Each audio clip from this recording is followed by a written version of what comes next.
Hi നമസ്കാരം, ഞാൻ റിയാസ് ഫസാൻ. എൻ്റെ കൂടെ നൗഫലുണ്ട്, അനിലുണ്ട്. ഞങ്ങൾ ഇന്ന് പോകുന്നത് മൂന്നാറിലെ ഒരു പ്രത്യേക ഒരു സ്ഥലത്തേക്കാണ്. ഏകദേശം മൂന്നാർ ടൗണിൽ നിന്ന് ഒരു 20 കിലോമീറ്റർ കഴിയുമ്പോൾ ഒരു പ്രത്യേകതയുള്ള ഒരു സ്ഥലമാണ്. ആ സ്ഥലത്തേക്കാണ് നമ്മൾ പോയിക്കൊണ്ടിരിക്കുന്നത്. ഇന്ന് നമ്മുടെ കൂടെ നമ്മുടെ ഒരു ഗസ്റ്റ് ഉണ്ട്. ഗസ്റ്റ് എന്ന് വെച്ചാൽ നമ്മുടെയൊക്കെ സുഹൃത്ത് തന്നെയാണ്. പക്ഷേ നിങ്ങളെ പരിചയപ്പെടുത്തുമ്പോൾ അദ്ദേഹം നമ്മുടെ പരസ്യ സംവിധായകരിൽ ഏറ്റവും മികച്ചു നിൽക്കുന്ന ഒരു വ്യക്തിയാണ്. നമുക്ക് ഒരുപാട് നല്ല നല്ല പരസ്യങ്ങൾ അദ്ദേഹത്തിൻ്റെ രീതിയിൽ വന്നിട്ടുണ്ട്. അദ്ദേഹത്തെ നമുക്ക് പരിചയപ്പെടുത്താം. നമ്മുടെ ജബ്ബാർ കല്ലറയ്ക്കൽ അദ്ദേഹമാണ് നമ്മുടെ കൂടെ ഇന്ന് നമ്മുടെ ഒപ്പം ഈ യാത്രയിൽ ഉള്ളത്. എന്തായാലും അദ്ദേഹത്തിൻ്റെ കൂടെയാണ് നമ്മൾ ഇന്നത്തെ ദിവസം നമ്മളെല്ലാം എൻജോയ് ചെയ്യാൻ പോകുന്നത്. നമുക്കിന്ന് അദ്ദേഹത്തോടൊപ്പം യാത്ര ചെയ്യാം. കുറച്ച് സിനിമ വിശേഷങ്ങൾ, പരസ്യ വിശേഷങ്ങൾ, അതൊക്കെ സംസാരിച്ച് പോകാം. അപ്പൊ എന്തായാലും ഇന്നത്തെ വ്യൂ ഞങ്ങളും വളരെ എന്താ പറയാ എക്സൈറ്റഡ് ആയിട്ടാണ് പൊയ്ക്കൊണ്ടിരിക്കുന്നത്. ഇന്നലെ ഞങ്ങള് നമ്മളുടെ മൂന്നാറിലെ നമ്മുടെ സ്വന്തം സെന്തിൽ ബ്രോ പറഞ്ഞതനുസരിച്ച് ഞങ്ങള് മൂന്നാറില് ഒരു വളരെ വളരെ റെയറായിട്ട് കാണുന്ന ഒരു കാഴ്ച എന്ന് പറഞ്ഞിട്ട് കാണാനായിട്ട് പോവാണ്. അവിടെ എത്തി ആ കാഴ്ച എന്താണെന്ന് നിങ്ങളെ നമ്മൾ കാണിക്കും. അപ്പൊ എന്തായാലും ഞങ്ങൾ അങ്ങോട്ട് പോകുന്ന ഓൺ ദ വേ ആണ്. എന്താ പറയാനുള്ള നമ്മുടെ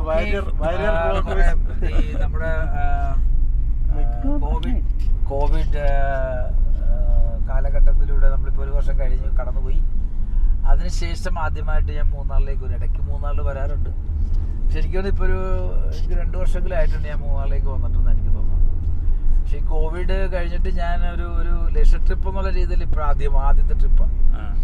മറ്റു പല സ്ഥലങ്ങളിലേക്കും പോയത് ബിസിനസ് ട്രിപ്പാണെങ്കിലും ഇത് ലക്ഷ ട്രിപ്പായിട്ട് ഇപ്പോൾ ആദ്യമായിട്ട് മൂന്നാറിൽ നിന്ന് വന്ന ഞങ്ങളെല്ലാം കൂടെ. അപ്പോൾ നമ്മുടെ സുഹൃത്ത് സെന്തിൽ പറഞ്ഞു ഒരു ഭയങ്കര മനോഹരമായ ഒരു സ്ഥലം അദ്ദേഹം കണ്ടു. അത് ഇപ്പോഴത്തെ സീസണലായിട്ടുണ്ടാകുന്ന സംഭവങ്ങളാണ്. അപ്പോൾ അത് കാണാനായിട്ട് ഞങ്ങളും വളരെ എക്സൈറ്റഡ് ആണ്. എന്നാൽ പോയൊക്കെ രാവിലെ എന്നും പറഞ്ഞ് നമ്മൾ രാവിലെ റെഡിയായി ഇറങ്ങിയതാണ്. എന്താണ് ആ സ്ഥലം? ഞങ്ങളും എക്സൈറ്റഡ് ആണ്, ഞങ്ങളും സർപ്രൈസ്ഡ് ആണത്. We also want to see what is it, how beautiful it is. അതാണ് നമ്മുടെ ലക്ഷ്യം. നോക്കട്ടെ, നമ്മളിപ്പോൾ ഇരവികുളം നാഷണൽ പാർക്കിൻ്റെ അടുത്തെത്തി. അത് ക്രോസ് ചെയ്ത് മുന്നോട്ട് പോവുകയാണ്. അത് മുന്നോട്ട് പോകണമെന്നാണ് പറയുന്നത്. 20 കിലോമീറ്ററോളം പോകണം. ഇനി ഇവിടെ നിന്ന് ഒരു 10 കിലോമീറ്റർ ഉണ്ടെന്ന് എൻ്റെ ഒരു തോന്നൽ. 10-12 കിലോമീറ്റർ. അപ്പോൾ ആ സ്ഥലത്തെത്താൻ നമുക്കത് എന്താണെന്ന് നമുക്ക് കണ്ടെത്താം. അപ്പോൾ അതുണ്ടെങ്കിൽ സീസൺ ഇതാണ്. നിങ്ങൾക്ക് എല്ലാവർക്കും ഈ സമയത്ത് വന്ന് അത് കാണാൻ പറ്റും എനിക്ക് തോന്നുന്നത്. എനിവേ നമ്മളവിടെ ചെന്നിട്ട് നോക്കാം എന്താ സംഭവം നോക്കട്ടെ. ഫോട്ടോ കണ്ടിട്ടാണ് പോകുന്നത്. അതെ, ഫോട്ടോ കാണിച്ചു അദ്ദേഹം. ഭയങ്കര രസമുണ്ടായിരുന്നു. ഭയങ്കര രസമുള്ള ഒരു സ്ഥലമാണ്. അപ്പൊ നോക്കാന്ന് വെച്ചു. ഒരു സീസണലായിട്ടുണ്ട്. ഇപ്പൊ നമ്മുടെ കുറിഞ്ഞിപ്പൂ പോലെയൊക്കെ അത് 12 വർഷം കൂടുമ്പോഴുണ്ടാകുന്നതാണ്. അതുപോലെ ഉള്ള ഒരു സീസണൽ സംഭവമാണ്. അതൊന്ന് പോയി നോക്കട്ടെ, നമുക്കെല്ലാം ആസ്വദിക്കാം, കാണാം. ഓക്കെ, ഒരു കാര്യം ചോദിച്ചോട്ടെ, നമ്മുടെ പ്രോഗ്രാം കാണാറുണ്ടോ? കാണാറുണ്ടോ? എന്താ സത്യസന്ധമായിട്ട് അഭിപ്രായം പറഞ്ഞോ? നല്ലതാണ് ഞങ്ങൾ ഇടും, അല്ലെങ്കിൽ ഞങ്ങൾ എഡിറ്റ് ചെയ്ത് മാറ്റും. അത് നിരവധി ഇതുപോലെയുള്ള യാത്രാ അനുഭവങ്ങളുടെ വീഡിയോസും ചാനൽസ് ഒക്കെ ഉണ്ട്. പക്ഷെ വളരെ ഡിഫറെന്റ് ആയിട്ട് കണ്ട ഒരു സാധനമാണ് ഞാൻ. കാര്യം അതിന്റെ എഡിറ്റിംഗ് ആണെങ്കിലും അതിനോട് ഉപയോഗിക്കുന്ന മ്യൂസിക് ആണെങ്കിലും അതിന്റെ പ്രതിപാദന രീതിയാണെങ്കിലും ഇൻട്രസ്റ്റിംഗ് ആണ്. നമ്മളെ അത് കാണാനും പോകാനൊക്കെ തോന്നുന്ന രീതിയിലാണ് അത്. നിങ്ങളുടെ വിശദീകരണവും കാര്യങ്ങളൊക്കെ ഇൻട്രസ്റ്റിംഗ് ആണ്. അത് മറ്റുള്ളതിൽ നിന്ന് വ്യത്യസ്തമാണ്. അതെനിക്ക് അങ്ങനെ തോന്നിയിട്ടുണ്ട്. Thank you. എനിവേ കൂടുതൽ നല്ല സ്ഥലങ്ങൾ കണ്ടെത്തി ജനങ്ങളുടെ മുമ്പിലേക്ക് എത്തിക്കാൻ നമുക്ക് കഴിയട്ടെ. നമ്മുടെ ആ ടാഗ് ലൈൻ തന്നെ യൂണീക്ക് വിഷ്വൽ സ്റ്റോറീസ് എന്നാ. നമ്മൾ അതനുസരിച്ചുള്ള സ്ഥലങ്ങൾ പണ്ട് ആക്ച്വലി ഇത് നമ്മുടെ ഈ മീഡിയാസും ടെക്നോളജിയൊക്കെ ഡെവലപ്പ് ചെയ്യുന്നതിന് മുമ്പ് നമ്മൾ ഈ പഴയ ആൾക്കാർക്കൊക്കെ അറിയാൻ പറ്റും. ഇന്ത്യൻ എക്സ്പ്രസ്സിൽ ഒരു ആർട്ടിക്കിൾ എല്ലാ ആഴ്ചയിലും വരുമായിരുന്നു. വെള്ളിയാഴ്ച അത് അൺസീൻ കേരള എന്ന് പറയും. അത് ഇന്ത്യൻ എക്സ്പ്രസിന്റെ ഒരു അനൂപ് തോമസ് എന്ന് പറയുന്ന ഒരു കോഡിറ്റർ ഉണ്ടായിരുന്നു. ഇപ്പൊ അദ്ദേഹം റിട്ടയർ ആയി. അദ്ദേഹം ഞാനും കൂടെ ആയിരുന്നു അന്ന് ഇത് കവർ ചെയ്യാൻ പോയിക്കൊണ്ടിരുന്നത്. അത് അൺസീൻ കേരള എന്ന് പറഞ്ഞൊരു സംഭവമാണ്. അത് നമ്മളെവിടെയും ആൾക്കാർക്ക് പരിചയമില്ലാത്ത സ്ഥലങ്ങൾ, സംഭവങ്ങൾ, ഈ ആറന്മുള കണ്ണാടിയെ കുറിച്ചൊക്കെ നമ്മൾ കുറെ സ്ഥലങ്ങൾ ഞങ്ങളൊന്ന് യാത്ര ചെയ്യുക. അപ്പൊ അത് അന്ന് അങ്ങനെ നടക്കുള്ളൂ. ഫോട്ടോഗ്രാഫി മാത്രമേ ഉള്ളൂ. ഫോട്ടോയും ആർട്ടിക്കിൾ അവൻ പുള്ളിക്കാരൻ എഴുതും. ഞാൻ എൻ്റെ ഫോട്ടോസ് ആയിരിക്കും അതിനകത്ത് കാണിക്കും, ഞാൻ എടുക്കുന്ന ഫോട്ടോസ്. അങ്ങനെ കുറേ സംഭവങ്ങൾ ഞങ്ങൾ എഴുതിയതാണ്. അത് നമ്മളിങ്ങനെ സ്പാൻ മാഗസിന് വേണ്ടി നമ്മൾ അതിനെ കൂട്ടത്തിൽ ചെയ്തതാണ്. ആറന്മുള കണ്ണാടിയെ കുറിച്ച് ഇന്റർനാഷണൽ മാഗസിൻ ഉണ്ട് സ്പാൻ. അന്ന് അതൊക്കെയായിരുന്നു ട്രാവൽ മാഗസിനായിട്ടൊക്കെ ലോകത്ത് നിന്നിരുന്നത്. അത് ഞങ്ങൾക്ക് അവിടെ നിന്നൊക്കെ നമുക്ക് പൈസ കിട്ടുമായിരുന്നു. അപ്പോൾ അന്ന് അതിൽ ഒത്തിരി ലിമിറ്റേഷൻസ് ഉണ്ടായിരുന്നു. അതെല്ലാവർക്കും പറ്റാത്തൊരു കാലഘട്ടമായിരുന്നു. എന്തെങ്കിലും കാണാനും പോകാനും നമ്മൾ തന്നെ, ഞങ്ങൾക്കന്ന് കാറൊന്നുമില്ല, ഞങ്ങൾ ബസ്സൊക്കെ കയറി അങ്ങനെയായിരുന്നു പോയി, നടന്നും അങ്ങനെയായിരുന്നു പോയി. അപ്പോൾ അത് എപ്പോഴും അതിനൊക്കെ അങ്ങനെയുള്ള ഈ ട്രാവലോഗുകൾക്ക് എപ്പോഴും പിന്നെ ഒരു എന്താ പറയുക പ്രേക്ഷകരുണ്ട്, അല്ലെങ്കിൽ വായനക്കാരുണ്ട്. അപ്പോൾ അത് പണ്ട് വരെ പുസ്തകങ്ങൾ വരെ, ട്രാവലോഗ് പുസ്തകങ്ങൾ വരെ ഭയങ്കര സെയിലുണ്ടായിരുന്നു. അപ്പോൾ അത് എല്ലാവരുടെയും ആഗ്രഹമുണ്ട്, യാത്ര ചെയ്യുക, സ്ഥലങ്ങൾ കാണുക, അല്ലെങ്കിൽ അതിനാണല്ലോ നമ്മൾ ജനിക്കുന്നത് പോലും യാത്രയുടെ ഭാഗമാണ്. അപ്പോൾ അങ്ങനത്തെ ഒരു ഇതിൻ്റെ ഭാഗം നമ്മളൊരു ഏറ്റവും കണ്ടംപററി ആയിട്ടുള്ളൊരു സംഭവമാണ് നമ്മൾ ഈ വീഡിയോ ട്രാവൽ വ്ളോഗ്സ് ആയിട്ടൊക്കെ നമ്മൾ കണ്ടുകൊണ്ടിരിക്കുന്നത്. അപ്പോൾ അതിൽ ഒരു ഇൻട്രസ്റ്റിംഗ് ആയിട്ടുള്ളൊരു വ്ളോഗ് തന്നെയാണിത്. കൊള്ളാം, അതിനകത്ത് ഒത്തിരി പോസിബിലിറ്റി ഉണ്ട്. എല്ലാ ഭാവങ്ങളും എല്ലാ ആശംസകളും. Thank you. അപ്പം എന്തായാലും ഫ്രണ്ട്സ്, നമുക്ക് ഈ പറയുന്ന ലൊക്കേഷൻ അങ്ങോട്ട് ഞങ്ങൾ പോയിക്കൊണ്ടിരിക്കുന്നു. അവിടെ എത്തിയിട്ട് നമുക്ക് അവിടെ എന്താണെന്നുള്ളത് നോക്കാം.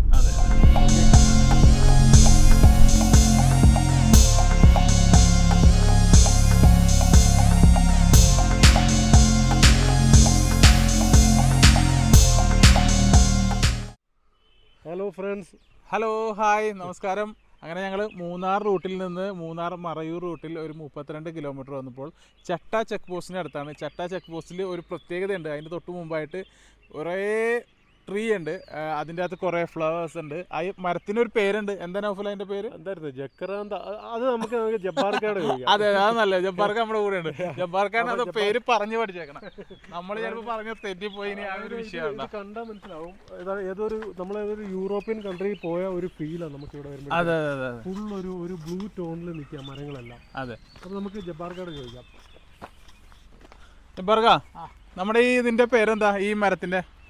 ഇത് ജക്രാന്ത മിമോസിഫോലിയ എന്ന് പറയുന്ന ഒരു വർഗത്തിൽപ്പെട്ടൊരു മരമെന്നാണ് ഞാൻ അറിഞ്ഞിരിക്കുന്നത്. അത് നമ്മുടെ ഈ തൊട്ടാവാടിയുടെ വർഗത്തിൽപ്പെടുന്ന ഒരു സാധനം. തൊട്ടാവാടി നമുക്ക് സാധാരണ അറിയാവുന്ന ഒരു മരമുണ്ട്, തൊട്ടാവാടി. അതിൻ്റെ അതേ വർഗത്തിൽപ്പെടുന്ന ഒരു മരമാണ് ആക്ച്വലി ജക്രാന്ത മിമോസിഫോലിയ. ഓക്കെ. അതെന്ത് രസമാണ്. ഒരു വാലി മൊത്തം ഇങ്ങനെ ഒരു വയലറ്റ് പൂക്കളാൽ നിറഞ്ഞിരിക്കുകയാണ്. നമ്മളെ ഈ മൂന്നാർ വന്നിട്ട് ഇതുവരെ ഇങ്ങനെ ഒരു സംഭവം കണ്ടിട്ടില്ല. അതെ അതെ, ഇതിപ്പോ ഇതിന്റെ സീസണാണ്. എല്ലാ വർഷമുള്ളതാണോ ഇത്? എല്ലാ വർഷമുള്ളതാണെന്നാണ് ഞാൻ അറിഞ്ഞത്. ഈ സമയത്ത് വന്നാൽ മാത്രമേ ഇതിങ്ങനെ കാണാൻ പറ്റുള്ളൂ. ആക്ച്വലി ഇതാണ് ഇതിന്റെ ടൈം. ഇപ്പം പൂത്ത് ഉലഞ്ഞ് നിൽക്കുകയാണ്. നല്ല എല്ലാ മരങ്ങളും കണ്ടിരുന്നത്. എന്ത് രസമാണ് അത്. ആ ഒരു വാലി മൊത്തം ഇനിയും പൂത്തേക്കാം. അങ്ങോട്ടുള്ള മരങ്ങളൊക്കെ വീണ്ടും പൂക്കും. ഇത് കൂടുതൽ കുറവുകൂടെ കൂടും. ഇതിപ്പോൾ കറക്റ്റ് സീസണാണ്. ഈ സീസണിൽ തന്നെ വന്നാൽ നിങ്ങൾക്ക് ഇത് കാണാൻ പറ്റും. ആ ലൊക്കേഷൻ പറഞ്ഞില്ലേ? ലൊക്കേഷൻ ഇത് ഇനി മുന്നോട്ട് പോയാൽ ചിലപ്പോൾ കൂടുതലുണ്ടാകും. പക്ഷേ ഇത് ഇവിടെ കുറേ മരങ്ങളുണ്ട്. ഈ വർഗത്തിൽപ്പെട്ട കുറേ മരങ്ങളുണ്ട്. ആ മരങ്ങൾ കൊണ്ടാണ് അത് ഈ പച്ചപ്പിൽ നിന്നും അല്ലെങ്കിൽ ഒരു ഗ്രേ ടോണിൽ നിന്ന് ഇങ്ങനെ വയലറ്റിൽ ഇതിലിങ്ങനെ കത്തി ജ്വലിച്ച് നിൽക്കുന്ന ഒരു ഫീല് ഭയങ്കര രസമാണ്. ഒരു ഇന്റർനാഷണൽ ഫീലാണ് ഇത്. അതെ, ഒരിക്കലും മൂന്നാറാന്ന് പറയണില്ല ഈ ഒരു ഏരിയയിലേക്ക് വന്നിട്ട്.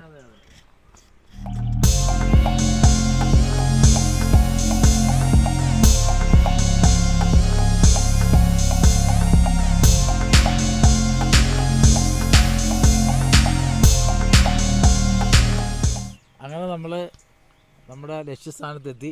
ഏതാണ്ട് മൂന്നാർ ടൗണിൽ നിന്ന് ഏതാണ്ട് ഒരു 30 കിലോമീറ്ററോളം ഡിസ്റ്റൻസിലാണ് ഈ സ്ഥലം.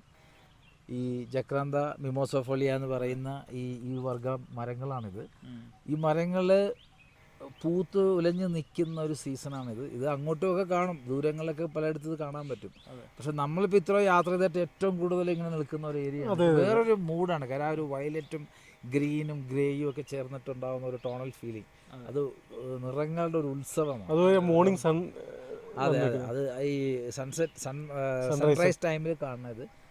ഞങ്ങൾ ഇച്ചിരി ലേറ്റായി പോയി. ഒരു 5 മണിക്ക് ഇറങ്ങിക്കഴിഞ്ഞാൽ കുറച്ചുകൂടെ ബ്യൂട്ടിഫുള്ളാണ് ഈ സ്ഥലം. അപ്പോൾ അവിടെ എത്തി, നമ്മൾ ലക്ഷ്യത്തിലെത്തി. ഭയങ്കര മനോഹരമായിരിക്കുന്ന ഒരു സ്ഥലമാണ്. ശരിക്കും നമുക്ക് വല്ല സിനിമയ്ക്ക് സോങ്ങും ഒക്കെ എടുക്കാൻ പറ്റിയ നല്ലൊരു, പക്ഷേ ഈ സീസണിൽ മാത്രമേ ഇത് കിട്ടുള്ളൂ. അത് കഴിഞ്ഞാൽ അത് കിട്ടത്തില്ല. പക്ഷെ നല്ലൊരു ലൊക്കേഷനാണ്. എന്തെങ്കിലുമൊക്കെ ചെയ്യാൻ പറ്റുള്ളൂ. കാര്യം വേറൊരു മൂഡും നല്ല കുറേ ഫ്രെയിംസ് കിട്ടുന്നുണ്ട്, കുറേ ഇൻട്രസ്റ്റിംഗ് ആയിട്ടുള്ള. അപ്പം നല്ലൊരു സിനിമാട്ടോഗ്രാഫറെ സംബന്ധിച്ച് അങ്ങർക്ക് ഇവിടെ പൂണ്ട് വിളയാടാൻ പറ്റിയൊരു അവസരം. കാര്യം താഴേക്കൊക്കെ പോയ ചെറിയ പൂഴി റോഡ് അതിനിടയിലൂടെയുള്ള വ്യൂവും കുറേ ചെറിയ ചെറിയ ചാലുകളൊക്കെ കാണുന്നുണ്ട്. അപ്പം അവിടെ നിന്നൊക്കെ വേറെ വേറെ വ്യൂസ് കിട്ടും. ഭയങ്കര ഇൻട്രസ്റ്റിംഗ് ആയിട്ടുള്ള ഏരിയയാണ്. അല്ല ഇപ്പൊ ഈ സമയത്ത് മൂന്നാറിൽ ആര് വന്നാലും മറക്കാതെ ഇവിടെ വരെ വന്ന് കാണുക എന്നുള്ളതാണ്. വേഗം വരണം. കാര്യം ഈ സീസൺ കഴിഞ്ഞു കഴിഞ്ഞാൽ പിന്നെ ഇത് പോകും, വെറും ഒരു മരമായിരിക്കും ഇത്. ഇപ്പൊ മാത്രമല്ല, അതിപ്പോ എല്ലാവരും പൂത്ത് തുടങ്ങി, എല്ലായിടത്തും പൂത്ത് വരുന്നുണ്ട്. ഭയങ്കര രസമാണ്. എന്റെ ജീവിതത്തിലെ ആദ്യത്തെ കാഴ്ചയാ. ഞാനും പല പ്രാവശ്യം മൂന്നാല് ഇങ്ങനത്തെ ഒരു ക്ലസ്റ്റർ, ഒരു ഭയങ്കര ഒരു ക്ലസ്റ്റർ ഞാൻ ശരിക്കും ഇതെന്താന്ന് വെച്ച് കഴിഞ്ഞിട്ടുണ്ടെങ്കിൽ നമുക്ക് ഗൈഡ് ചെയ്യാൻ ഒരാൾ വേണം. എപ്പോഴും നമുക്ക് ഇവിടെ വരുമ്പോൾ പറഞ്ഞു തരാൻ ഒരാളുണ്ടെങ്കിൽ ഇതുപോലുള്ള സ്ഥലം ഇപ്പൊ നമുക്ക് പറഞ്ഞു തന്നുകൊണ്ടല്ലോ നമുക്ക് മനസ്സിലാവും. അറിയില്ല, മൂന്നാറിൽ തന്നെ സീസണലായിട്ട് ഉണ്ടാകുന്ന കുറേ സ്ഥലങ്ങളുണ്ട്. സീസണലായിട്ട് ബ്യൂട്ടിഫുൾ ആകുന്ന അല്ലെങ്കിൽ ചേഞ്ചസ് ഉണ്ടാകുന്ന ഒത്തിരി സ്ഥലം. ചിലയിടത്ത് വാട്ടർഫോൾസ്, ചില ബ്യൂട്ടിഫുൾ വാട്ടർഫോൾസ് ചില സീസണിൽ മാത്രമേ ഉണ്ടാവും. നമ്മൾ ചില സമയത്ത് നമ്മുടെ ഡ്രൈ ആയിരിക്കും, ഒരു ഇൻട്രസ്റ്റും കാണത്തില്ല. അപ്പൊ അതിന് നമുക്ക് മൂന്നാറിൽ ഒരു ഗൈഡിന്റെ ആവശ്യമുണ്ട്. അല്ല, ഇതും നമുക്ക് പറഞ്ഞു തന്നത് നമ്മുടെ സെന്തിലാണ്. കെസ്റ്റൽ അഡ്വഞ്ചേഴ്സ് ആള് തന്നെയാണ് നമ്മുടെ സെന്തിൽ. എനിക്ക് തോന്നിയിരിക്കുന്നത് മൂന്നാറിന്റെ അങ്ങും ഓരോ മുക്കും മൂലയും അതിന്റെ എല്ലാ കൾച്ചറൽ അല്ലെങ്കിൽ സയന്റിഫിക്കൽ അല്ലെങ്കിൽ ബയോളജിക്കൽ അല്ല ഈ ഇതിന്റെ ഭൂമിശാസ്ത്രപരമായിട്ടും ശാസ്ത്രപരമായിട്ടൊക്കെ സ്റ്റഡി ചെയ്തിട്ടൊരു വ്യക്തിയാണ്. ഇവിടുത്തെ ഉള്ള എല്ലാ മരങ്ങളും ചെടികളെ കുറിച്ചൊക്കെ അറിവുള്ളൊരു മനുഷ്യനാണ്. അല്ല, ഇതിന്റെ പേര് പോലും, ഇതിന്റെ ആ സയന്റിഫിക് നെയിം പോലും പുള്ളി പറഞ്ഞു നമ്മുടെ ഈ പൂ കാണുമ്പോ ജക്കറാന്ത മിമോസിഫോളിയ. എന്തായാലും ആ പേരിന് മറക്കൂല. പെട്ടെന്ന് വേഗം മൂന്നാറിൽ വരിക. അപ്പൊ എന്തായാലും ഫ്രണ്ട്സ്, ഞങ്ങളുടെ ഈ എപ്പിസോഡ് നമ്മളിവിടെ ജബ്ബാർക്കയോടൊപ്പം നമ്മളിവിടെ വൈൻഡപ്പ് ചെയ്യുന്നു. എന്തായാലും ഇന്നത്തെ ദിവസം രസകരമായിരുന്നു. ഇനി നമുക്ക് അടുത്ത വേറെ ട്രിപ്പുകളൊക്കെ. അതെ. അപ്പൊ എന്തായാലും നമ്മളിവിടെ വൈൻഡപ്പ് ചെയ്യുന്നു. എല്ലാവരും നമ്മുടെ പേജ് ലൈക്ക് ചെയ്യുക, ഷെയർ ചെയ്യുക മറക്കരുത്. ഓക്കെ.